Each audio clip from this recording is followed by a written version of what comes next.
అందరికీ నమస్కారం. ఈరోజు మనం పూరి జగన్నాథ స్వామి ఆలయ విశిష్ట కోసం వివరించుకుందాం. పూరి ఆలయంలో ఎన్ని అద్భుతాలు జరుగుతూ ఉంటాయో అలాగే జనాలు సృష్టించినన్ని పుకార్లు కూడా ఉన్నాయి. అలాంటిదే ఇంకొక విషయం ఉంది. అదేమిటంటే ప్రతి సంవత్సరం పూరి జగన్నాథ రథ ఉత్సవం జరుగుతుంది కదా, అప్పుడు ఆ రథం తనంతట తనే ఒక చోటకు వచ్చి విచిత్రంగా ఆగిపోతుంది అనేది ఒక పుకారు. కానీ అది నిజం కాదు.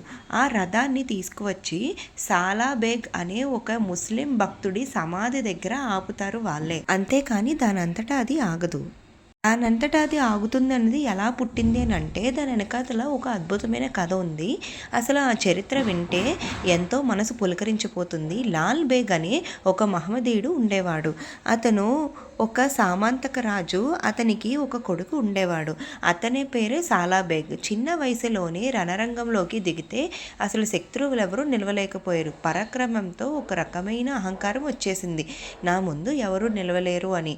ఒక్కటి గుర్తుపెట్టుకోని విషయం ఏంటంటే మనం ఎంత గొప్ప అయినా సరే భగవంతుడి ముందు ఒక చిన్న పిపీలికంత దాంతో కూడా సమానం కాదు. అంతటి భగవత్ శక్తి ఉంది.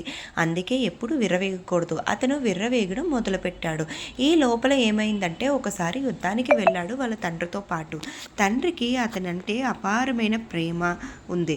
అతనికంట పరాక్రమంతుడు గొప్పవాడు లేడని ఆ తండ్రి యుద్ధం చేస్తుంటే వెనకాల నిలబడి తండ్రికి ఏం కాకుండా కాపాడుతున్నాడు. ఈ లోపల వెనక నుండి ఎవరో వచ్చి కత్తితో తల మీద ఒక్కటి వేశారు. వేసేసరికి అంతా తల రెండు విధాలుగా చిట్లిపోయి యుద్ధరంగంలో పడిపోయాడు. వెంటనే తీసుకొచ్చేసి అక్కడ నుండి వైద్యులతో వైద్యం చేయించడం మొదలుపెట్టారు దాన్ని అతికించడానికి. ఎంత వైద్యం చేసినా కుదరలేదు. స్పృహలోకి వచ్చాడు కానీ ఆ గాయం మాత్రం పోవడం లేదు. ఇంకా కొన్నాళ్ళు అయ్యేసరికి ఆ గాయానికి చీము ఇవన్నీ పట్టేసి అందులో నుంచి పురుగులు పడిపోవడం మొదలయ్యింది. అంతటి అహంకారం మొత్తం దిగిపోయింది. వైద్యులు ప్రయత్నించి విసిగెత్తి ఇంకా ఇతను స్వస్థుడు కాడు, ఇలాగే చనిపోతాడు, ఇక మంచం మీద నుంచి లేవలేడు అని చెప్పేస్తారు. తండ్రి ఏం చేస్తాడు, ఇక వాడు మన యుద్ధానికి పనికిరాడు, వదిలి పాడేయండి, అక్కడ కొన్నాళ్ళు ఉంటే అలాగే చనిపోతాడు, ఒక మూల తీసుకువెళ్ళి పారేయండి అని చెప్తాడు. ఎవ్వరూ పట్టించుకోవట్లేదు. కానీ అందరూ వదిలేసినా తల్లి వదలలేదు కదా. తల్లి ప్రేమ అంతే కదా. తల్లి పక్కనే కూర్చొని అతనికి సప్రియలు చేయడం మొదలుపెట్టింది. అప్పుడు ఇన్నాళ్ళు అహంకరించిన మనిషి కరిగిపోయి, అమ్మా నేను ఎన్నో యుద్ధాలు చేసేటప్పుడు అందరూ నా వెనకాతల తిరిగారు జేహో జేహో అని. ఇప్పుడు ఎటు నేను పనికిరాని పరిస్థితిలో ఉంటే అందరూ వదిలేశారమ్మా, నువ్వు ఒక్కరి దానివే నాతో ఉన్నావు అని ఏడవడం మొదలుపెట్టాడు. అప్పుడు ఆ తల్లంది, నాన్న నువ్వు అందరూ వదిలేశారని బాధపడుతూ జగన్నాథ స్వామిని పట్టుకో తండ్రి, ఆయన మాత్రం వదలడు అని చెప్పేసి ఆ తల్లి చెప్తుంది. ఆమె ఎప్పుడూ జగన్నాథ స్వామి స్మరణ పరుచుకుంటూనే ఉండేది. మహా సౌందర్యవతి, జగన్నాథుడి భక్తురాలు. లాల్ బేగ్ ఒకసారి అక్కడికి వచ్చినప్పుడు ఎత్తుకుపోయి బలవంతంగా వివాహం చేసుకుంటే సాలాబేగ్ పుట్టాడు. జగన్నాథుడి నామస్మరణ చేయనానా 12 రోజుల పాటు త్రికాలన శుద్ధితో జగన్నాథుడిని ప్రార్థించు. స్వామి ఖచ్చితంగా 12వ రోజు నిన్ను అనుగ్రహించి తీరుతాడు నాయన, నేను కూడా నీకోసం జపం చేస్తాను అని చెప్పి అతనికి సేవ చేస్తూ రోజు స్వామిని ప్రార్థించడం మొదలుపెట్టింది. అతను నిజంగానే 11వ రోజు పాటు జగన్నాథుని మనస్ఫూర్తిగా ప్రార్థించాడు. కానీ ఏమీ అవ్వలేదు. ఆ గాయం ఇంకా విపరీతమైన నొప్పి వచ్చి ఇంకా పురుగులు పడిపోవడం మొదలుపోయాయి. ఇంకా అతనికి బాధ వచ్చేసి 11వ రోజు రాత్రి, అమ్మ అందరూ వచ్చేసారు, నువ్వు జగన్నాథ్ కాలును పట్టుకోమన్నావు, చివరికి స్వామి కూడా వదిలేశారు, నేను ఎవ్వరికి పనికిరాని మనిషిని, చీచి నేను ఇంక బ్రతకలేను, చనిపోతాను అన్నాడు. అప్పుడు నాయనా ఇంకా 12వ రోజు ఉంది కదా అని ఆ తల్లి ధైర్యం చెప్పింది. అతను అన్నాడు, అమ్మ రేపు ఉదయానికి ఇది తగ్గకపోతే నేను ఇంకా ఆత్మహత్య చేసేసుకుంటాను, ఈ బ్రతుకు ఇంకా బ్రతకలేను అని చెప్తాడు. ఆ రోజు గాఢంగా నిద్ర పట్టేసింది.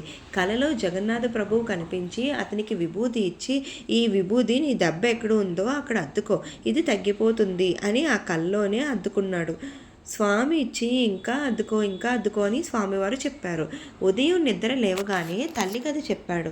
చెప్పేసరికి కల ఏమో అని చూస్తే మంచం అంతా విభూది, ఇక్కడేమో పైన ఎక్కడైతే దెబ్బతైందో అక్కడ చాలా విభూది ఉంది. అది తొలగించి చూస్తే విభూది ఉంది కానీ గాయం లేదు. ఇక అసలు ఆనందాన్ని మాటల్లో చెప్పలేం. అప్పటి వరకు పరాక్రమాన్ని నమ్ముకున్నవాడు మొట్టమొదటిసారి భగవంతుడిని నమ్ముకొని అతని పాదాలు పట్టుకొని వెంటనే పూరీ క్షేత్రం వెళ్ళి జగన్నాథ జగన్నాథ స్వామి దర్శనం చేసుకోవాలని బయలుదేరుతాడు. మీకు తెలుసు కదా, అన్యమతస్థులకి పూరిలో ఆలయం లోపలికి ప్రవేశం ఉండదు. రథయాత్ర సమయంలో మాత్రం స్వామిని గర్భాలయంలో ఉన్న మూర్తులను తీసుకొచ్చి రథంలో కూర్చోబెడతారు. ఏ మతం వాళ్ళైనా ఎవరైనా రథయాత్ర సమయంలో జగన్నాథుడిని హాయిగా దర్శించుకోవచ్చు. ఇప్పుడు రథయాత్ర జరుగుతుంది. రథయాత్రలో స్వామి బయటకు వచ్చినప్పుడు చూడొచ్చని మళ్ళీ బయలుదేరి ఎంత వేగంగా గుర్రం మీద వస్తున్నా సాయంకాలం అయిపోతుంది. ఒక చోట ఆగి, ఇంకా స్వామి నువ్వు ఇంకా గుడి నుంచే వెళ్ళిపోతావు, ఇంకా నీ దర్శనం నాకు దొరకదు అని అని ఏడ్చి, జగన్నాథ మహాప్రభు నాకు దర్శనం కలిగించు అని బాధపడ్డాడు. వచ్చేసరికి ఏమైంది, రథం ఒక దగ్గర ఆగిపోయింది. ఎవ్వరు లాగినా ఎంతమంది ప్రయత్నించినా ఆ రథం మాత్రం ముందుకు కలగలేదు. జగన్నాథ స్వామి 2 లీలలు అస్తమానం చేస్తూ ఉంటాడు భక్తుల కోసం. అందులో ఇదొక లీల. రథయాత్ర అప్పుడు అస్తమానం జరుగుతుంది ఇలాంటిది ఒకటి. దాంతో ఎంతకీ రాయిపోయేసరికి ఇదేంటి ఇక్కడ ఆగిపోయింది అని అనుకున్నారు. అప్పుడు అతను వచ్చి, స్వామి నా కోసం ఆగావా అని తనకి తీరా స్వామిని దర్శించుకొని తన ఆలయ స్వామికి చూపించుకొని, నీ దయ వల్లే మళ్ళీ నేను ఎలా అయ్యాను అని స్వామివారిని పొంగిపోయి స్వామివారు పాదం పట్టుకున్నాడు. వెంటనే రథం మళ్ళీ కదలడం మొదలుపోయింది. అప్పుడు సాలాబాయి కోసమే రథం అక్కడ ఆగిందని అందరూ పొంగిపోయి ఏడాదిలో వచ్చిన రథయాత్ర కోసం కాయలు కాసేలా ఎదురు చూసేవాడు. ఆ రోజు రాగానే మళ్ళీ రావడం, స్వామి బయటికి రావడం, వచ్చాక దర్శించుకోవడం, అలా స్వామి దర్శనంలో తరించిపోయాడు. అలాగే అతను చేసిన ఒక గొప్ప పని ఏమిటంటే, అతని సమయంలో మొఘలులు ఎవరు ఆలయం మీద దాడి చేయకుండా, ధ్వంసం చేయకుండా అతను ఆలయాన్ని చాలా చాకచక్యంగా ఆలయాన్ని కాపాడాడు. ఆ తర్వాత ఒకరోజు స్వామివారి రథం ఎక్కడ ఆగిందో అక్కడే అతను శరీరం వదిలేశాక అతన్ని సమాధిని చేశారు. అది ఎక్కడ ఉంటుంది అంటే, జగన్నాథుని ఆలయం నుంచి కుడివైపు వెళ్తుంటే ఇక్కడ బ్రౌన్ కలర్తో ఒక పెద్ద కట్టడం కనిపిస్తుంది. అది ఏదో అనుకుంటాము, అదే ఆయన సమాధి. అక్కడ ఒక చిన్న శివలింగాన్ని ప్రతిష్ఠాపించారు. ఇక్కడ కూడా జగన్నాథ రథయాత్ర జరిగేటప్పుడు సాలాబైక్ సమాధి దగ్గర రథాన్ని ఆపుతారు ఒకసారి, ఎందుకంటే ఆ సంఘటన గుర్తుగా, అదే జరిగిన సంఘటన గుర్తు. అంతేకాని దానంతటా అది రథం ఎప్పుడూ ఆగదు.